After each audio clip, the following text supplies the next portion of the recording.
নদিয়া জেলা উত্তরের সভাপতি শ্রুতিশেখর গোস্বামী জানায়, কি করতে গেলেও রামনবমীর মতো আদালতের দ্বারস্থ হতে হয়েছিল আমাদের, যার ফলে বেশ কয়েকটা দিন নষ্ট হয়েছিল। তারপরেও আমরা গোটা রাজ্য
উদ্দেশ্য যে সকল বীর স্বাধীনতা সংগ্রামে নিজেদের প্রাণ আস্তে আস্তে বিসর্জন দিয়েছেন, সেই সকল বীরদের শ্রদ্ধা করা এবং সম্মান করা। কিন্তু আমাদের যে পরিকল্পনা ছিল, সেই পরিকল্পনা মতো বজরং দলের শৌর্য জাগরণ যাত্রা, সুতরাং দেশ কাবল বজরং দল যতই বিভ্রান্তি থাকুক, যতই প্রতিকূলতা থাকুক, তারা তাদের কাজ করে যাবেই। কর্মসূচি ছিল শৌর্য জাগরণ রথযাত্রা।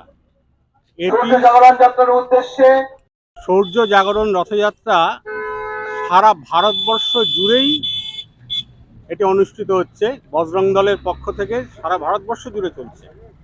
তারই অংশ হিসাবে আমাদের গতকাল নদিয়া জেলা এই শৌর্য জাগরণ রথযাত্রা প্রদক্ষিণ করেছে। আজ শ্রীধাম নবদ্বীপ প্রদক্ষিণ করেছে। তবুও আমরা চেষ্টা করেছি যে সুন্দরভাবে করার।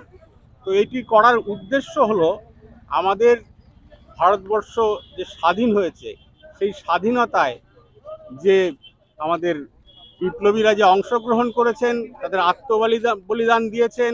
আমাদের ক্ষুদিরাম বোস বলেছিলেন, আমি মরতে ভয় পাই না, কারণ আমি গীতা পড়েছি। সেই বার্তাই আমাদের যুব সমাজের কাছে পৌঁছে দেওয়ার জন্য আমাদের এই শৌর্য জাগরণ রথযাত্রা।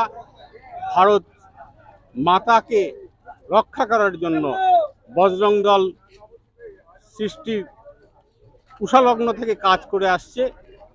তো তারই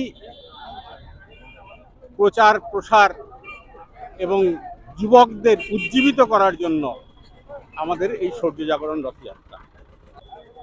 আদালতের নির্দেশে তো শেষ মুহূর্তে আমাদেরকে বাধা দেওয়া হলো যে করা যাবে না।